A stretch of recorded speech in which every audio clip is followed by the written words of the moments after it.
Welcome back. How accurate are home pregnancy tests? Why does it seem like more people are walking around pregnant this time of year? I don't know. What could it be? I don't know. And have you heard of any myths on how you should know if you're pregnant? Well, today we get all the answers from who else but other than pregnancy expert Judith Schuler. Hello. How are you today? Happy New Year. It's so good to have you. So why are we talking about the mysterious signs of pregnancy today? Well, it's really funny, but we're going to jump ahead quite a bit. And more babies, statistically, are born at the end of September, the beginning of October. So that means, if you count back 40 weeks, people are pregnant now. They have gotten pregnant oftentimes in December, and so they're going to be finding out that they're pregnant or wondering if they're pregnant. We're celebrating the holidays and the New Year. Is that what it is? Is it the holidays, or that it's cold outside, so a lot of people... all of those. It's the holidays, it's longer nights. Yeah. And it's also colder. So that keeps people inside or celebrating or whatever. And one of the things that we had talked about before, 50% of all pregnancies are unplanned. So there'd be quite a few people who will be surprised because they're not maybe planning a pregnancy at this time to find out that they are pregnant. So it's a good idea to know what the signs and symptoms are. So I'm sure you've heard people say, oh, I thought I was pregnant because X, Y, and Z, but what are really some signs? Well, the most that we, tell a woman to look for are, of course, the mismenstrual period. And then you have breast changes. You may have fatigue. Sometimes it's so bad you can hardly get out of bed.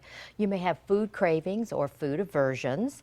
You may have a metallic taste in your mouth, which is something that people don't often think about.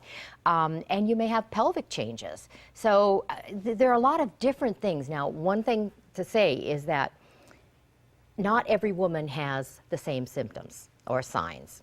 And it's not the same from pregnancy to pregnancy. Some women will have some signs in one pregnancy and not the same signs in another. It's good to know what the signs are so that you can kind of be aware. Now, when I was pregnant, the only thing I had was I was so exhausted, I couldn't get out of bed. Other people, like I guess you call her the Duchess of Cambridge, is she has horrible morning sickness.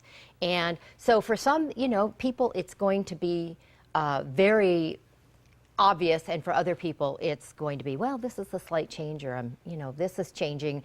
Does that make a difference? So. And now there's two sides to a pregnancy. There's the woman and then there's the man. So from a man's perspective, what tips can you give any man in any relationship? Well, I would say that if you are, anticipating a pregnancy, if you planned a pregnancy, it's good to know what the signs are. And it's also good to know what they are if you think there could be a pregnancy. Because you want to encourage the woman to start taking care of herself. That's the most important thing.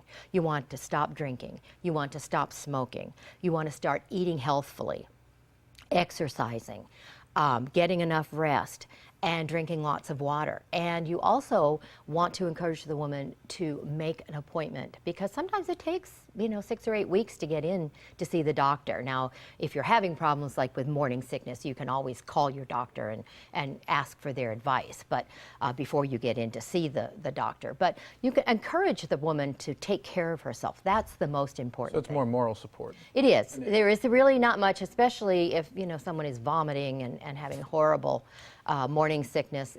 They're really going to need a lot of support from you. And if somebody is planning one, they're saying, okay, we're ready to have a baby, and they're going to do that in their life. Do you suggest women maybe take prenatals early, and will that kind of help? And we like to say pregnancy is actually a year long. We want you to prepare at least 3 months beforehand, and that's the thing. Give up smoking, give up drinking, take prenatal vitamins, and get yourself in really good shape. But there are, we've talked about, you mentioned home pregnancy tests, and people always ask me, well, are they as accurate as going to the doctor or the clinic or whatever? And studies have shown home pregnancy tests are getting better and better and better. And even the ones at the dollar store are very accurate. Studies have shown that they are as accurate as a more expensive test. But we do have one word, I don't want to say caution, but a word of advice. Don't test too early. Okay. many pregnancies end before a woman might know she's pregnant. Right. So, I know there are tests that are saying, they say now you can test before you even miss a period. Yes. Right. But that might be too early. Wait, I would say until maybe 6 weeks, 8 weeks. Take care of yourself, But but wait. don't test too early. All right. Well, that was a lot of information. And yes, but if you even want to learn more about your pregnancy, Judith is always a great source. Just go online to yourpregnancybook.com. Judith, thank you again. Thank you.